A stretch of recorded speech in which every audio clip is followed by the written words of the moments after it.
Good morning, y'all. Welcome to day 3 of 360 iDev. You have made it to the home stretch now, so congratulations.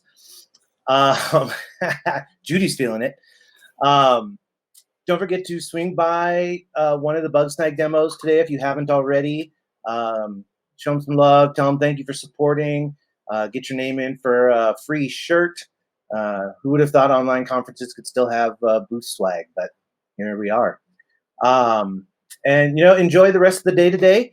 We've got a lot of stuff going on. If you're feeling brave, you can pop into the iOS chat roulette in the networking tab. It sounds like it's been exciting, except for Rich Turton, who was afraid of being paired up with random people. But everyone else seems to have enjoyed it. So, Rich, now you have to do it. We will get started. I'm going to turn it over to Judy and Tammy while I switch over to Tammy's video. Good morning, everybody. Hope you all had some good rest last night. I'm very happy to introduce one of my personal heroes, Tammy Coron. You're gonna make me cry. It's not even time yet. Stop that.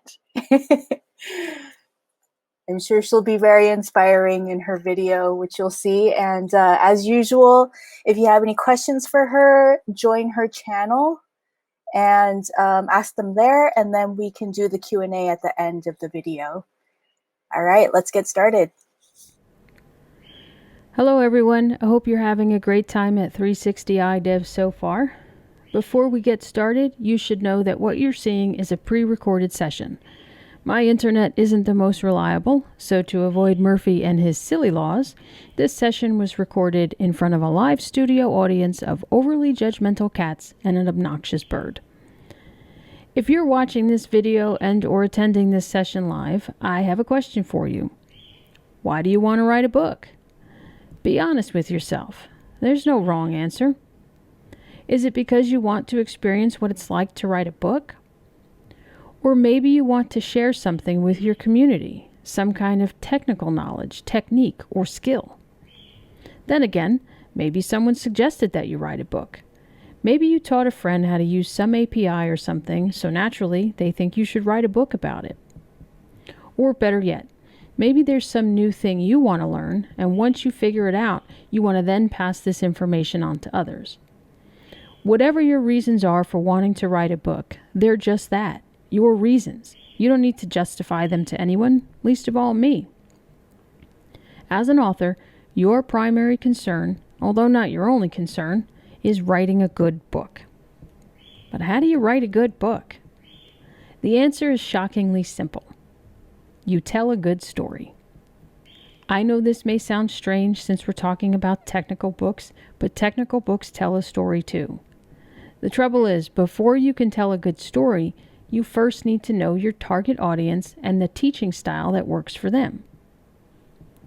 If you're telling a story that doesn't interest your readers, you'll lose them at "It was a dark and stormy night," or in this case, launch Xcode and click File, New Project. To better illustrate what I mean, suppose your target audience is advanced Swift developers. It can be frustrating for them to read those step-by-step instructions when instead you could start with create a new project in Xcode and get straight to the point. When defining your book's audience, do your best to target a single group of readers who share a specific problem that your book solves. For example, the target audience for my book on Apple game development reads something like this. Developers familiar with the Swift programming language, but new to game development and Apple game frameworks and technologies. Sure, it's a mouthful, but that audience statement is specific, which makes it easier to tell the story that audience wants to read. There it is again, stories in technical books. So how do you tell a story in a technical book?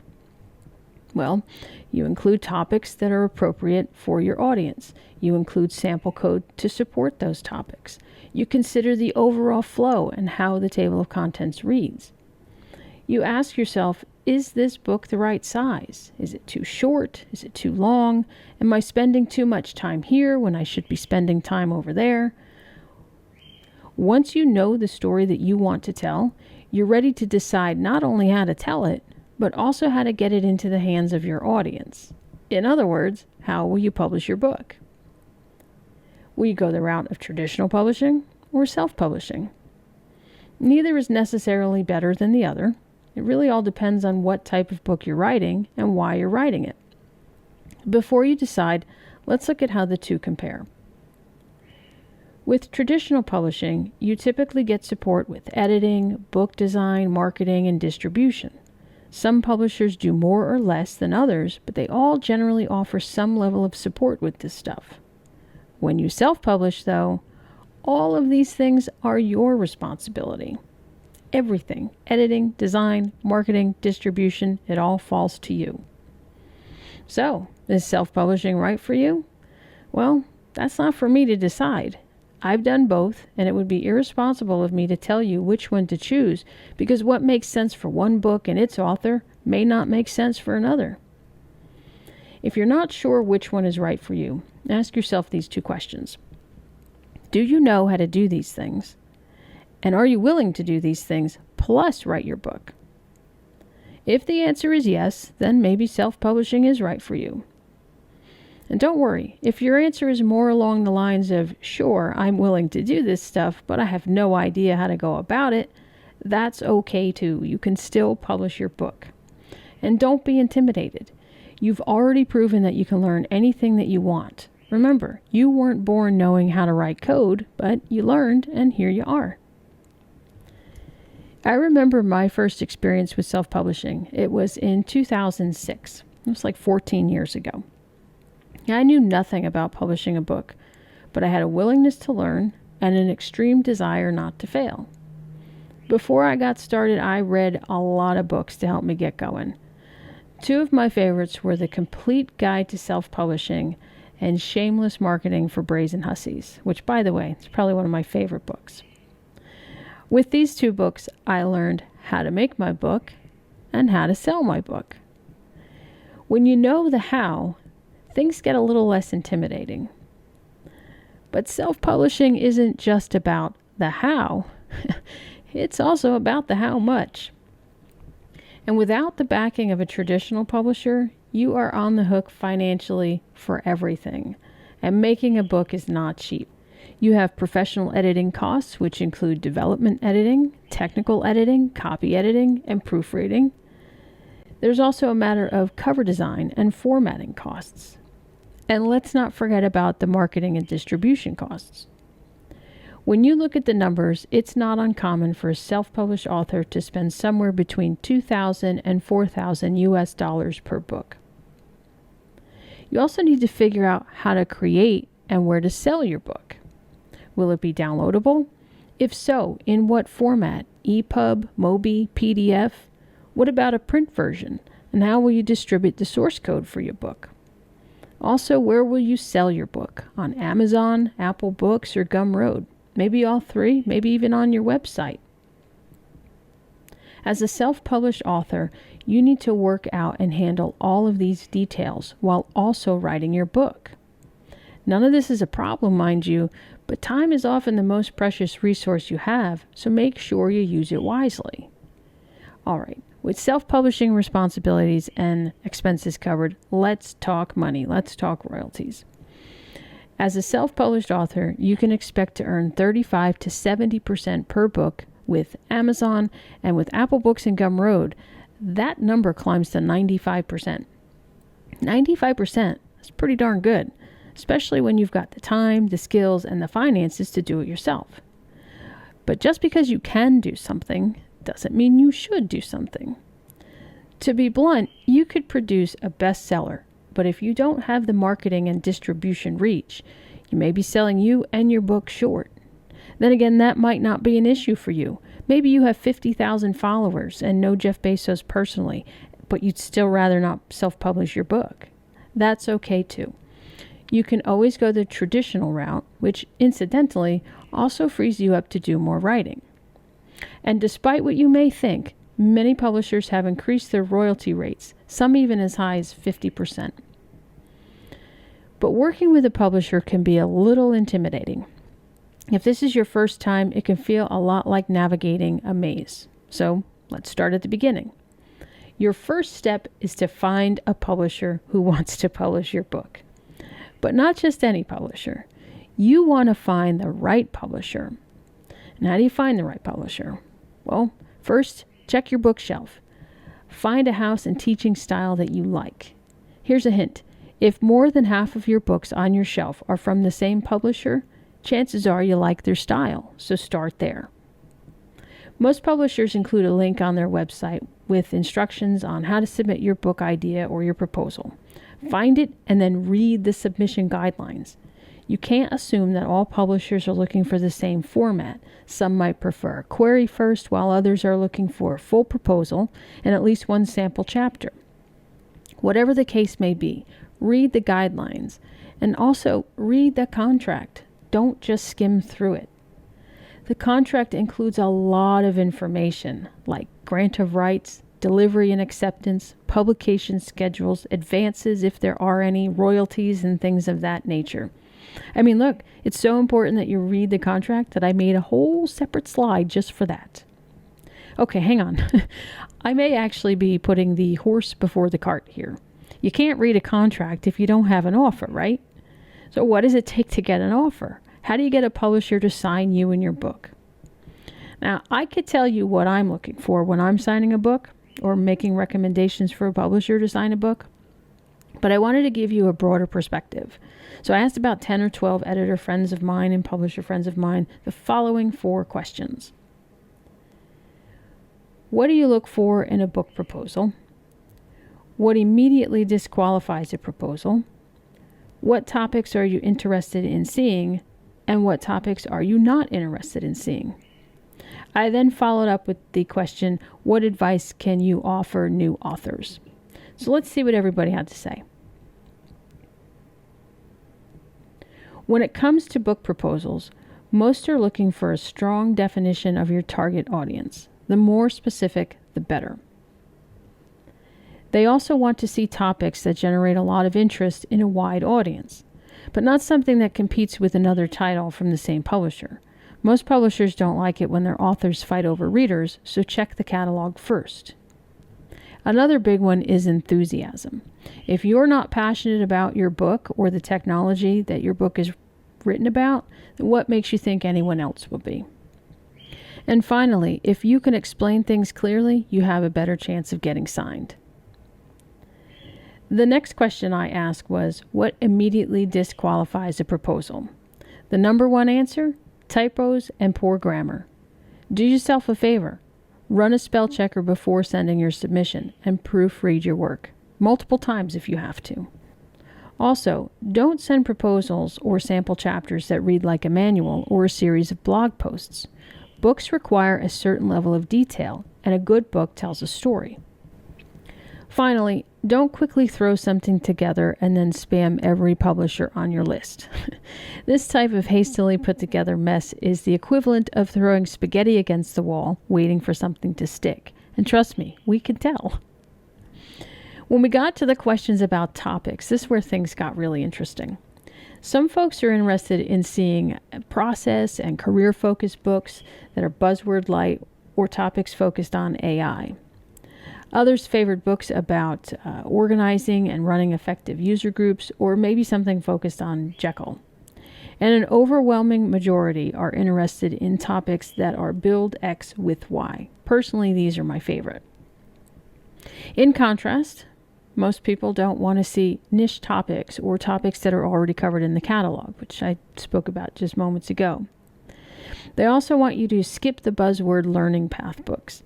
If the big takeaway from reading your book is that readers can put some buzzword process on their resume, chances are you won't get signed.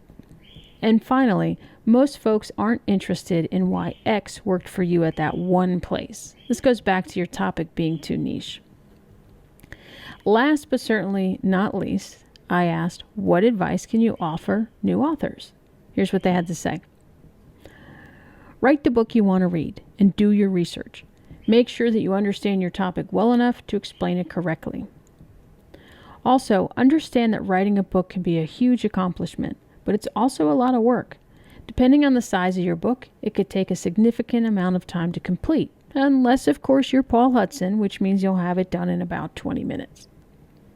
Here's something else. Create your sample chapter early. This way you can gauge the right level of detail. And ask help for your proposal. If you know someone who's been through this process before, have them review your proposal before you send it off to the publisher. And my favorite piece of advice that came in was never be afraid to write about the things that interest and excite you. If you think you've invented a better mousetrap, write about it and let other people know. All right, let's switch gears a little bit. I'm trying to get as much as I can in this short 20-minute session here. I originally had it scheduled for 40 minutes, but just because of timing and whatnot, I kind of pared it down. And now I'm wasting time, so let's get right to the best tools for writing. Actually, scratch that. Let's just get to some useful tools for writing. So what do we have here? For crafting your chapter text, you might consider using an open format like Markdown, along with your favorite text editor. And yes, the debates over which editor to use continues to rage on, but some of the more popular ones like Sublime Text or TextMate and TextEdit work very well. Alternatively, you can use something more proprietary like Word, or sort of hybrid solution like Scrivener, which lets you write in plain text while also providing a lot of neat export tools. For figures and illustrations, consider using Adobe Suite or Affinity tools.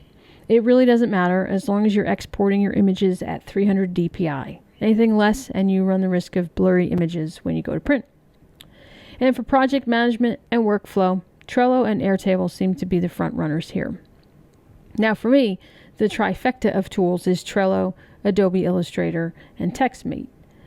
But this is a personal choice, and it depends largely on how, or perhaps with whom, you're publishing your book. Regardless of the who, the what, and the how, don't skip out on the self-editing. For self-editing, Grammarly and the Hemingway editor are both fantastic, but they're not perfect, so don't blindly accept the recommended fixes. Instead, read the recommendation, look at the context as it pertains to your writing, and then go from there. And don't self-edit right away. Give yourself some time between when you first write a thing versus when you edit that same thing. With fresh eyes, you'd be surprised how much more you'll be able to pick up. Speaking about picking up, sometimes it's really difficult to pick up a pen, the proverbial pen, and you just, boom, you run into that wall, the writing just stops, and boom, now you have writer's block. Don't stress about it. Take a walk, get up, move, read a book, watch a movie, do whatever you can to take your mind off of it. And if that doesn't work, you can download something like Danger Notes. Danger Notes is one of my favorite tools for dealing with writer's block. I won't spoil the surprise, but the idea behind how it works is really kind of neat. Well, it looks like we're almost done with this session, but before you go, I want to leave you with one more thing. In the words of the late Toni Morrison, if there's a book that you want to read, but it hasn't been written yet, then you must write it. Well, that's it for this session. I hope my obnoxious bird wasn't too distracting, and more importantly, I hope you found the information in this session useful. If you have any questions, please ping me on chat or send me a message at tammy@justwritecode.net. Have a great day, and thanks again for taking time out of your day to be here. Awesome. Thank you, Tammy. That was so good. And I see a lot of chatter in your Slack channel. So let me just try to grab some of the questions here. I'd love to write a technical book, but I don't really read many technical books. Is that a significant challenge if you want to be an author? You know, it doesn't have to be. I mean, it's definitely a hurdle that you would have to get over. I had a podcast last year, and I had it for like 4 or 5 years or something, and I don't listen to podcasts. And it kind of goes back to doing that thing where if there's something you want to write about or there's something you want to do, you can do it. You don't have to be like other people who are doing it. I mean, at the same time, it's great to see what other people are doing because, we were in the chat, we were talking about, if you should do things that other people are already doing. And the answer is yes, because you have something new to offer that somebody else is not going to do it the way that you're doing it. So that's my long answer to no, it doesn't matter. You can do it anyway. But it's nice to have some backing information, some other advice out there, I guess. I'm so nervous. This is so terrible. You're doing great. And this talk was so different. It was a different format that I'm used to. It was more actionable. I do my talks mostly from feeling. And it's not that I didn't feel during this talk, I did, but it was so very different for me, and I wasn't sure how it was going to play out. So I hope everybody liked it. Yeah, I think it's been very helpful so far. Let me see. I think we have a time for a couple more questions. What are your thoughts on registering for ISBN on self-publishing? Well, I haven't self-published since 2006, technically. And when I did it, I went and I got a block of, I think it was like 13 numbers or something. And I'll be honest with you, I don't know that that's still necessary today because I don't self-publish anymore today. From what I understand is like if you're going to publish with, Amazon or Gumroad or anything like that, there's usually some additional service that you could get where they'll give you an ISBN number. And I would look into that for sure. Okay. And let's see, one more question. Where did it go? For the Kindle, why is the range so huge? How is the profit calculated? Once again, I don't do any publishing on Kindle, so I'm not going to lie. I grabbed those numbers when I went to look up this information, and from what I understand, it's just a type of book, how big the book is, where you're pushing it out, and things like that. Create. I'm also reading the Slack here. Create Space. Yeah, it looks like you register for the ISBN on there as well. If anyone has a book idea, I work with some of the best publishers out there. Hit me up on email. We'll work together on a proposal. We'll flesh out your idea, and then we can submit it together. And maybe I'll be your editor. Maybe not. So thanks again for giving me the opportunity to speak at 360 iDev. And I really do hope you all have a good day. Thank Jack you so says much, so Tammy. too. Jack Skeleton. Yeah, thank you so much. That was really great. I think we have a lot of aspiring authors in our group here. So we're going to take a few minutes break. And I also wanted to remind everybody that Bugsnag is doing their demos today at 10:40